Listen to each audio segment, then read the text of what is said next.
अस्सलाम वालेकुम नाजरीन। तो आज हम बात करने वाले हैं जबरदस्त एपिसोड दबद के आने वाले एक ऐसे जबरदस्त ट्विस्ट के बारे में जिसे देख कर आप भी हैरान रह जाएंगे। जहां पर आपने देखा कि आयरा की मोम घर आती हैं, लेकिन आते ही वो अपनी दूसरी बेटी को लेक्चर देना शुरू कर देती हैं। वो गुस्से में कहती हैं, तुम्हारे वालिद अकेले ये बिजनेस संभाल नहीं सकते थे, तो फिर उन्होंने ऐसा फैसला क्यों किया और ऑन को बिजनेस में शामिल करने की आखिर क्या जरूरत थी? उस पर उनकी बेटी जवाब देती है, मुझे इस बारे में कुछ नहीं मालूम, लेकिन अबू में इतनी सलाहियत नहीं थी कि वो इतना बड़ा बिजनेस अकेले संभाल लेते। उसी लिए उन्होंने ओन भाई को साथ खड़ा किया था। ये बात सुनते ही दोनों के दरमियान सख्त बहस शुरू हो जाती है, जबकि आयरा एक कोने में खामोश और उदास बैठी ये सब सुनती रहती है। उसे महसूस होता है कि उसके अपने घर वाले ही एक दूसरे के खिलाफ होते जा रहे हैं। कुछ देर बाद आयरा की मोम वहां से चली जाती हैं, लेकिन जाते जाते आयरा के पास आकर कहती हैं, असल मसला कोई और नहीं, मसला सिर्फ ये है कि तुम्हारे डिड ने ऑन भाई को भी इस बिजनेस में बराबर का इख्तियार दे दिया और यही बात सबको कबूल नहीं हो रही। ये सुनकर आयरा चौंक जाती है।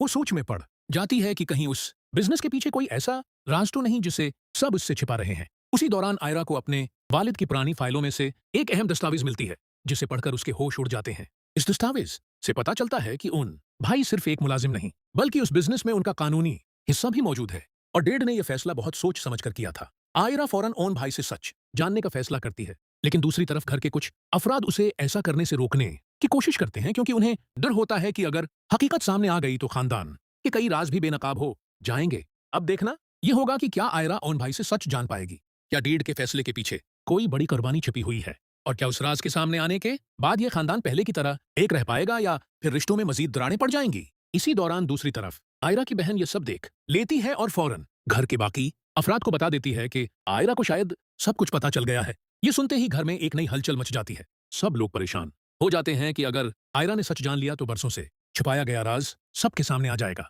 इधर ऑन भाई को भी अंदाजा हो जाता है कि अब हकीकत ज्यादा देर तक नहीं छुप सकती। वो आयरा से मिलने का फैसला करते हैं। जब दोनों आमने सामने आते हैं तो आयरा आंसुओं भरी आंखों से पूछती है, आखिर आप मुझसे क्या छुपा रहे हैं? मेरे डेड ने आप पर इतना भरोसा क्यों किया था?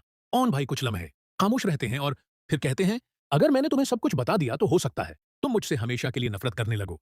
ये अल्फाज सुनकर आयरा मजीद परेशान हो जाती है। इसी वक्त एक नामालूम नंबर से फोन आता है और फोन पर मौजूद शख्स कहता है, अगर तुम्हें अपने वालिद की मौत की असल हकीकत जाननी है तो कल शाम पुराने गोदाम में अकेले आना, वरना तुम कभी सच तक नहीं पहुंच सकोगी। ये कॉल सुनकर आयरा के हाथ कांपने लगते हैं। वो सोचने लगती है कि आखिर ये शख्स कौन है। नाजरीन, आने वाले एपिसोड में तो आप उसके बारे में क्या राय रखते हैं? हमें कमेंट्स में जरूर बताइए।